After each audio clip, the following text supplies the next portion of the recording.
Welcome, everyone, to today's deep dive. May God bless your day, and may your entire week ahead be filled with grace, purpose, and clarity. Yeah, it is a great day to be digging into the archives, honestly. It really is. And I mean, imagine trying to secure your community's social safety net, pay your annual taxes, and, make peace with the creator of the universe, all using nothing but a handful of flour and like a pinch of salt. Right, which sounds impossible today. Exactly. But today we're opening up a stack of notes from the Holman and NAA study Bibles, and we are zeroing in on just one single chapter, Leviticus chapter 2. Ah, Leviticus. Right. I know what you might be thinking. It's Leviticus. On the surface, it can read like this weird cross between a murky ancient tax code and a really, really dry recipe book. Yeah, it's usually where people they sort of give up on their reading plans. Totally. But when you look closely at these study notes, this one chapter about grain offerings unlocks this profound window into ancient economics, the biology of ancient baking, and even the psychology of a scarcity mindset. It really does. And to really get what's happening here, we have to look at the specific Hebrew word used in the text for this grain or cereal offering. Okay, what's the word? The word is mincha. And in the broader context of the ancient Near East, a mincha wasn't a sin offering. Right. It was a tribute. It was literally the gift you brought to a king to acknowledge his sovereignty. Oh, wow. Yeah, it was a way of saying, I recognize that you're the ultimate source of my protection and, well, my prosperity. Which immediately reframes the whole concept, right from the jump. The Israelites are taking this political custom, paying tribute to an earthly king, Yeah. and they're redirecting it entirely to God. Exactly. They're making it vertical instead of horizontal. And the study notes lay out these 4 mandatory ingredients for this tribute. So it's fine flour, olive oil, incense, specifically frankincense and salt. Let's actually linger on that first ingredient for a second, if that's all right. Fine flour. Yeah, let's do it. Because today, if you want fine flour, you just, you go buy a premium bag at the grocery store. It's easy. Right, you just grab it off the shelf. But in the ancient world, producing fine flour was this act of immense physical devotion. Well, because they didn't have commercial mills. Right. I imagine ancient bread was usually pretty gritty. Oh, it was notoriously gritty. Standard flour was ground really quickly between 2 rough stones. Oh, yeah. Yeah, and it often left these tiny fragments of rock in the meal, which actually wore down people's teeth over their lifetimes. Wait, really? It would ruin their teeth. Yeah, it's a huge thing in the archaeological record. So to get fine flour, someone had to spend hours hunched over a saddle quern. A saddle quern. Yeah, it's a specific type of grinding stone. They'd be working the grain back and forth, sifting it, grinding it again, just over and over until it was essentially powder. So bringing fine flour isn't just about, the monetary value of the wheat itself. You are bringing hours of your own back-breaking physical labor. Precisely. You're bringing the literal sweat of your brow. Wow. And that ties directly into the socioeconomic brilliance of this offering, I think, because in an agrarian society, livestock is wealth. Oh, absolutely. A bull or a sheep was a massive investment. Yeah, and I noticed that heavily in the source material, when we picture the ancient tabernacle, the imagery is usually dominated by livestock, all the animals. All bounds everywhere, yeah. But the notes highlight that this grain offering was specifically accessible to the poorest of the poor. Right. If you couldn't afford a sheep, let alone a bull, you could still participate. Exactly. You could gather just enough barley or wheat, put in that intense physical labor to grind it, and bring a mincha. It functions almost like an ancient sliding scale. I love that term for it, an ancient sliding scale. It's beautiful, really. It ensures community and spiritual participation for everyone. Yeah, it meant no one was disenfranchised from the religious life of the community just because they were poor. Worship wasn't this luxury reserved only for the elites who owned massive herds. But that accessibility creates this huge contrast, The NWA study notes include this incredibly detailed comparison table that maps out the entire sacrificial landscape. Right, it really puts it in perspective. It does. You have the Holocaust or burnt offering, the peace sacrifice, the sin sacrifice, the guilt sacrifice, and almost all of them require this very visceral, bloody reality. Yeah, the courtyard of the tabernacle would have been this incredibly intense sensory experience. I can only imagine. You'd have the smells of copper, burning meat, and wood smoke. You have the sounds of the animals. Right. And for those animal sacrifices, the worshiper would typically lay their hands on the animal. It was a physical imposition. To transfer this in, right? Exactly. symbolizing a transfer of sin, Yeah. or the substitution of the animal's life for their own. Blood was sprinkled around the altar or poured at the base because blood represented life. Atonement required a life. Yes, a life for a life. Which makes this farmer walking into that intense, bloody courtyard with like a bowl of dough so fascinating. It really stands out. It stands out completely. There's no imposition of hands. There's no blood. There's no life being taken to atone for sin.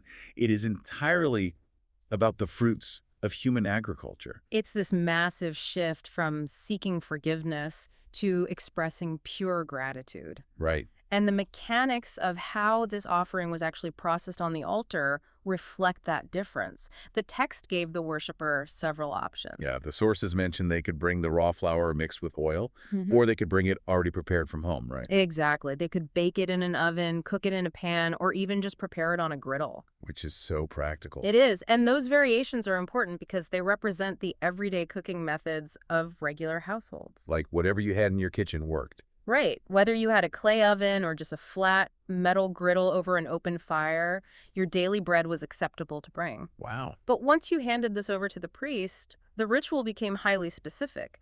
The priest did not throw the entire loaf or the whole bag of flour onto the altar fire. Right, the priest takes just a single handful. Just a single handful of the flour and oil. But crucially, he takes all of the frankincense. All of it. All of it. That handful is burned on the altar, and the text calls this the memorial portion. Okay, let's unpack this memorial portion for a second. Yeah. Because frankincense was an imported luxury good, right? Oh, it was incredibly expensive. So burning it creates this rich, highly valued aroma that the sources say was deeply associated with joy and the divine presence. Yes. So by burning that specific handful, the worshiper is making a petition. They're basically asking God to remember them with favor. Right. And then that leaves us with the rest of the flour and oil, the portion that doesn't go on the fire. And this is where I start doing the math. Yeah. Because God gets the beautiful aroma of the expensive incense and the memorial handful of flour.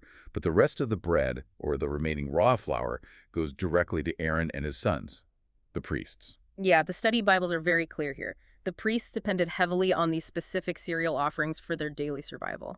Well, because the Levites, the priestly tribe, they weren't given vast tracts of agricultural land like the other tribes, right? Exactly. They didn't have the territory to farm. They're working full-time at the tabernacle. Yeah. They aren't out there planting vineyards or raising massive flocks. Right. So if we look at this through an economic lens, this spiritual ritual is simultaneously a localized economy. It really is. It's essentially a community tax that functions as a social safety net, ensuring the people running the religious and judicial center of the society don't starve. That's a great way to put it. The practical and the sacred are just completely intertwined here. You really cannot separate their spiritual devotion from their economic reality. Yeah. Though we should probably clarify the nature of this leftover bread. It wasn't treated like, a casual snack that a priest could just take home and eat on the couch. Oh, definitely not. The text calls it most holy, or literally the Holy of Holies. Right, meaning the consumption of this food was heavily regulated. Like incredibly strict. Extremely. It could only be eaten by ceremonially clean priests, and it had to be consumed within a designated holy precinct, typically the courtyard of the tabernacle itself. Wow. The act of the priest eating the bread was actually seen as just as sacred as the act of burning the memorial portion on the altar. That's amazing. So, as these commoners are preparing this most holy food on their griddles at home, there are strict rules governing the recipe too. Yes, very strict. And this is where the notes really dive into the ancient biology of baking, which I found fascinating. Two specific ingredients are absolutely forbidden from the altar fire: honey and leaven, which is yeast. Yeah, and to a modern baker, banning yeast and honey sounds absurd. Completely absurd. I mean, yeast gives artisan bread its lift, its airy texture. Honey provides sweetness and aids in browning, so why ban them? I struggled with this initially too. I mean, if you're giving a tribute to the creator, wouldn't you want it to be as delicious and fluffy as possible? You'd think so. But the sources focus on what yeast and raw honey actually do on a microbiological level. They cause fermentation. Right. And we really have to step into the mindset of the ancient Near East here. Okay, set the scene. Well, today we understand fermentation as this controlled, beneficial biological process. We go to the store and buy isolated yeast in little foil packets. It's very clean and scientific. Exactly.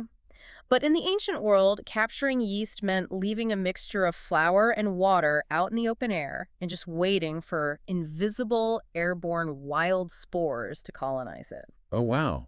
It's essentially spontaneous generation. Pretty much. To an ancient observer, you leave a lump of dough alone, and suddenly it starts bubbling, expanding, and fundamentally changing its chemical structure. It looks alive. It looks like it's rotting. Exactly. It is a form of decomposition. And Yeah. because yeast aggressively alters the pure state of the flour and spreads rapidly through the whole batch, the biblical text frequently uses it as a metaphor for moral corruption. That makes so much sense. Yeah, it represents how a small, hidden sin can spread and corrupt an entire person or a whole community. So bringing a leavened loaf to the altar would be symbolically introducing decay and corruption to the divine presence. Exactly. And ancient raw honey acts the exact same way. Right, the wild yeasts in it. Yeah, if left alone, the wild yeasts in raw honey will ferment it into alcohol like mead. So any substance that inherently induces its own fermentation or decay was just banned from the fire completely. Right. God requires the offering to be stable, pure,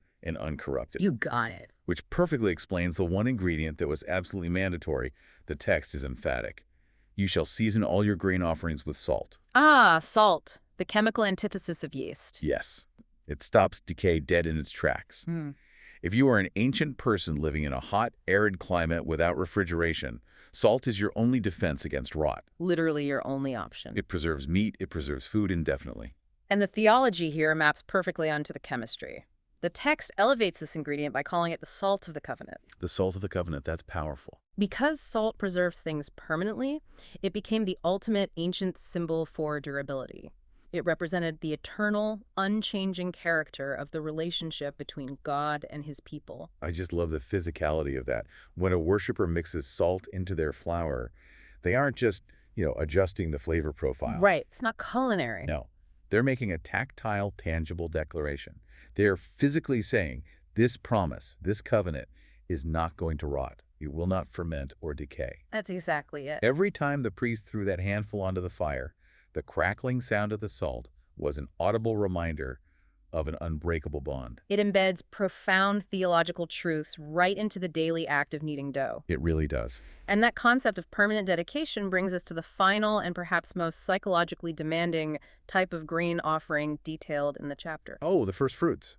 Yes, the first fruits. The sources describe this with incredibly specific imagery. It consists of crushed green ears of grain roasted over a fire, topped with oil and incense. And the operative word there is green.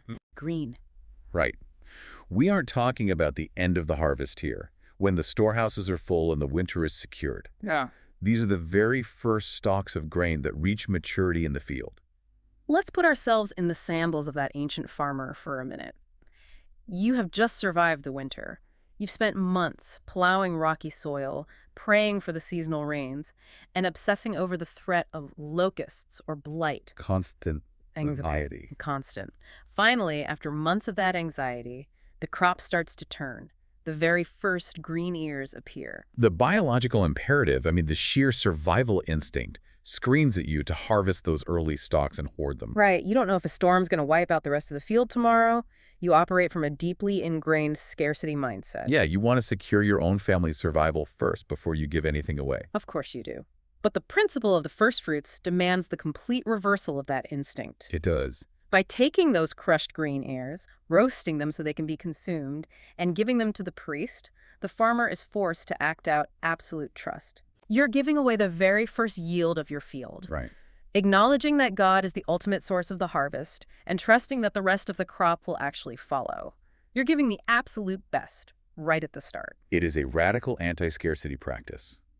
The study notes emphasize that the people were instructed to give the Lord the first of their livelihood, not the leftovers. Not the leftovers, which holds up a rather uncomfortable mirror to how modern society often operates, don't you think? Oh, absolutely. If we look at how we allocate our time, our energy, or even our finances today, the default mode is very often a leftover mentality. Yeah, for sure. We pay our mortgages, we secure our retirement accounts, we binge our shows, and then we look at whatever tiny fraction of time or money remains at the end of the month and say, okay, here's what I can give. We offer the stale bread, not the crushed green ears. Ooh, yes. The first fruits offering structurally prevents you from treating gratitude as an afterthought. It forces you to acknowledge the source of your prosperity before you even take the first bite of it yourself. It's remarkable how a chapter that initially looked like a dry, bureaucratic list of baking rules is actually a masterclass in human psychology and sociology. It really is hidden depth. We've traced the journey from the grueling labor of grinding fine flour, ensuring that even the poorest could participate, to the tabernacle courtyard acting as a localized economy to feed the priesthood. Yep. We've seen how the ancient terror of invisible wild yeast translated into a ban on corruption, while the preserving power of salt declared an eternal promise. And we ended with the profound challenge of the first fruits, forcing a terrified farmer to choose trust over hoarding. It completely changes how you interact with the book of Leviticus. It really does.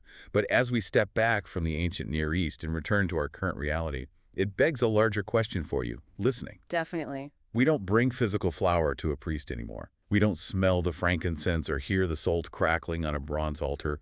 Our modern lives are largely digital, abstract, and really separated from the physical labor of our survival. Very disconnected. So what happens to the human psyche when we lose the physical weight of our gratitude? When everything is a digital transfer or just a mental acknowledgement, how do we physically anchor our promises so they don't slowly ferment and decay? How do we tangibly practice our own first fruits in an era of digital abundance? That is a phenomenal question to carry with you this week. Take a look at your own harvest, whatever that looks like, and ask where you can add the salt of permanence. Thank you for taking this deep dive with us today. God blesses all the listeners.